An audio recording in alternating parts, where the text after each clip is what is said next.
I found myself thinking about Jonathan Anderson and the way he plays with the silhouette and the structure in a very unique but modern Dior-ish way. Hello everyone, welcome to Sophisticated DIY. In today's video, I'm asking myself, what happened when softness meets control? I inspired myself by this last Dior collection, as usual.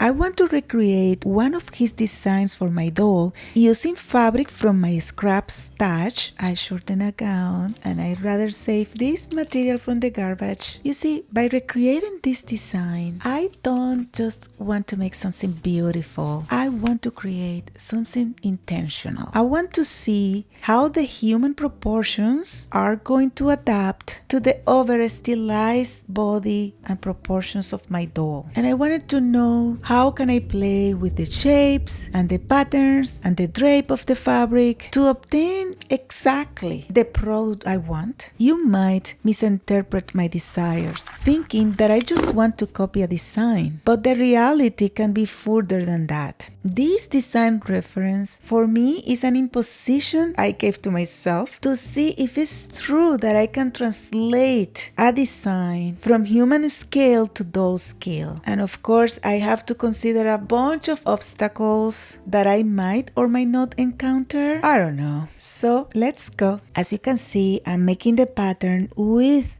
the croquis only. And spoiler alert, that was a mistake. As you can see, I'm working again on the front neckline. You see, I started this pattern the way I do if this were my own design. In fact, I can say that I was so blinded with the apparent simple lines that I didn't make the flat. The flat help you identify exactly where the lines go. Look how I try to decide the right curve of the front opening, because when I first did it, I was patterning like if I were working with one of my customers. Then I realized that I was too conservative. Something else that I did was to try to pattern the peplum as the couturiers do. For that, I cut the pattern into a stripe because I wanted to spread them in a circular way. But at the end, I had to do it with the formula because spreading this specific pattern wasn't so feasible.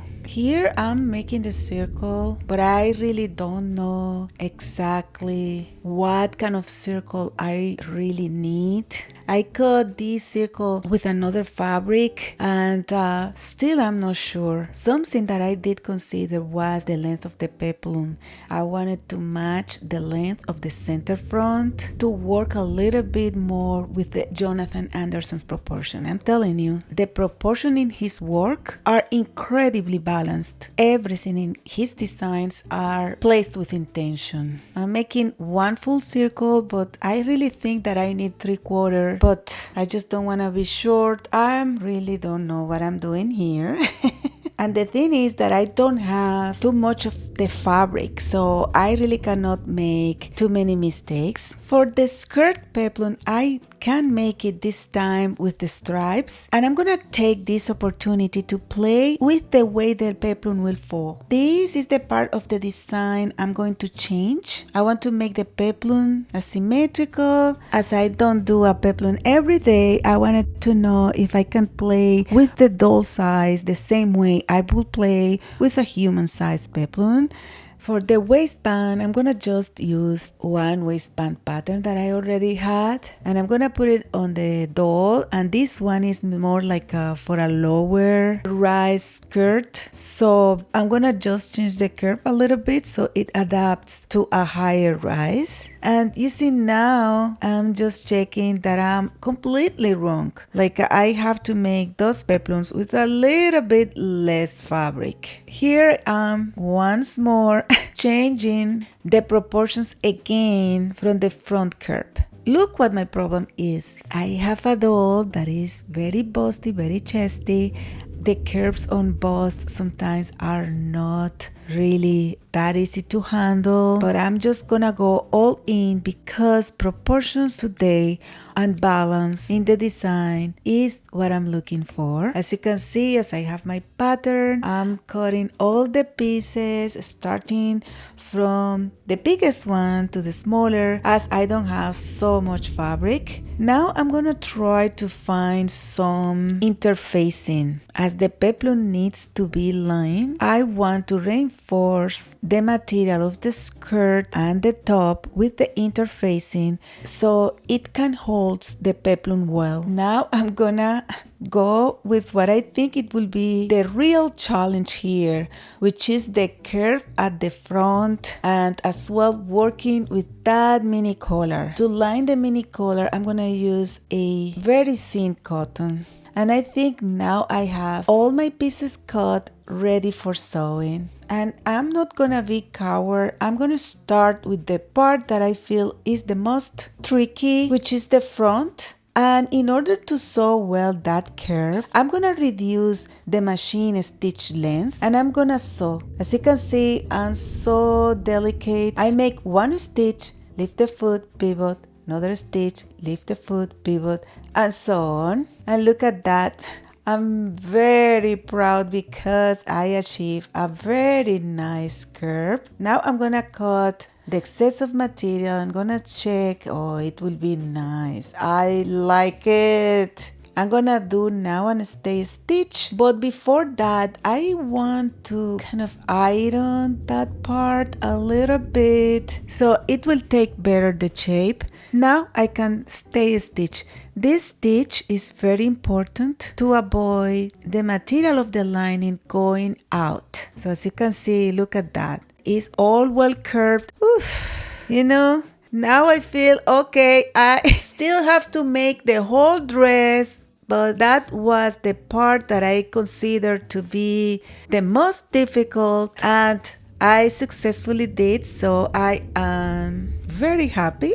For the zipper, I really don't know what zipper is the best. I think I'm gonna use the metal one. I don't know if you remember in the 90s that kind of zipper was trendy. So let's go back to the 90s. For sewing this zipper, I'm gonna sew the peplum at the back piece of the blouse so I can pretty much stitch the zipper. You see, when sewing this, because those pieces are so small, you have to think in how will be less uncomfortable to sew if I sew this one first or that one first. And this is why it's a little bit crazy. Like in a regular dress or blouse, I will be just making the blouse and I will put the zipper just at the end. But as you can see here, I did the front, I did the back, attached to the shoulders, and then sew the peplum at the back, sew the zipper, and then finish the sleeves and then the sides. You see, like the order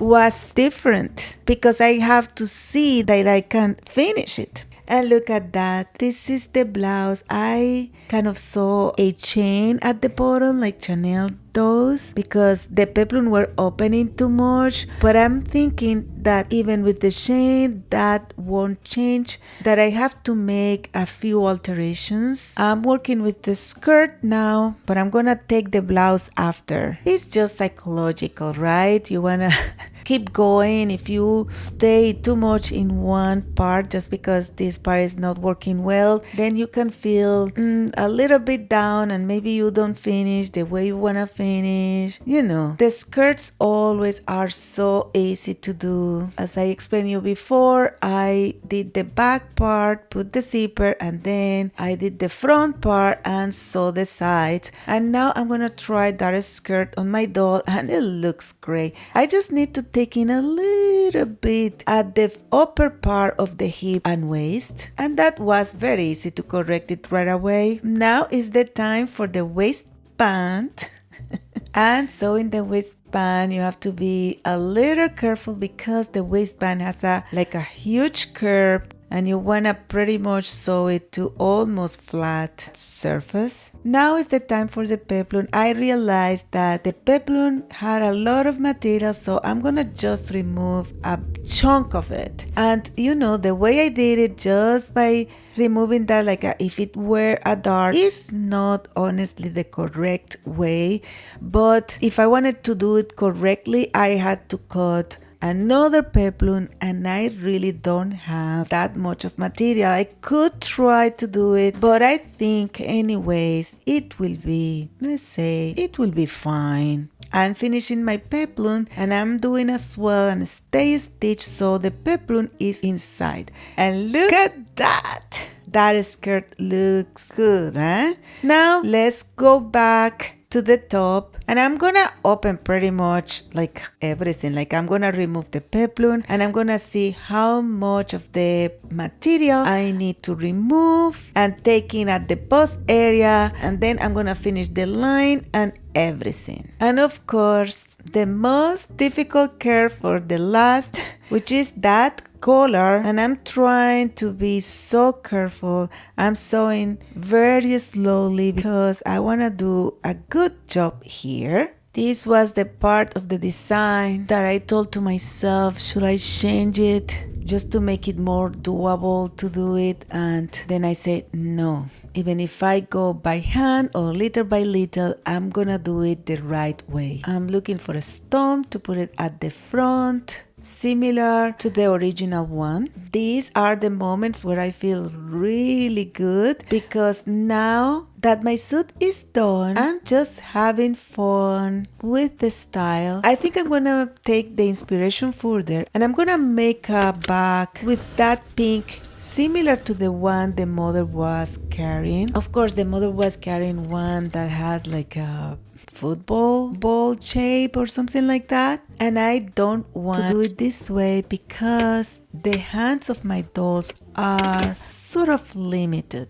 I'm working, getting different hands so I can have more diverse style. But in the meantime, I'm just making just a regular bag, a normal bag. And I think this bag is looking cute. I decided to put the closing a little bit shift to one side so I can put the flowers in the other side. It's all done, and I think it's looking good. So cute. I think I want to make as well a bracelet just to wrap this design up, and I'm gonna just glue a little bit of velcro to it so it will be easy to put. And look at that. Let's do our get ready with me. I think the darker tights will look fantastic with this fabric. You know, this fabric is not quite exactly, of course, as the fabric of the design. This is a little bit stronger texture and more reflective, so I was a little concerned that the design wouldn't look so well. I was thinking that the design might disappear, but I think it looks good.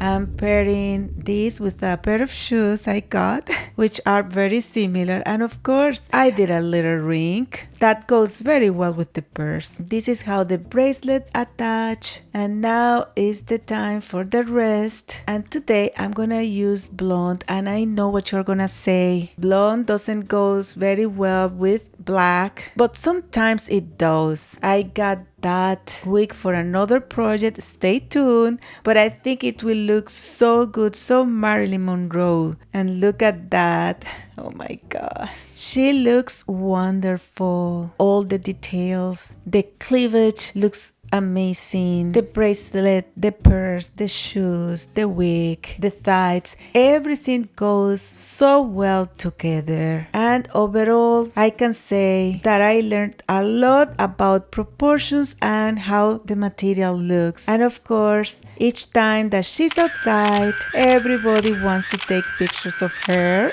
If you find this video useful or entertaining, please give us a like, and don't forget to subscribe, share, comment. Bye!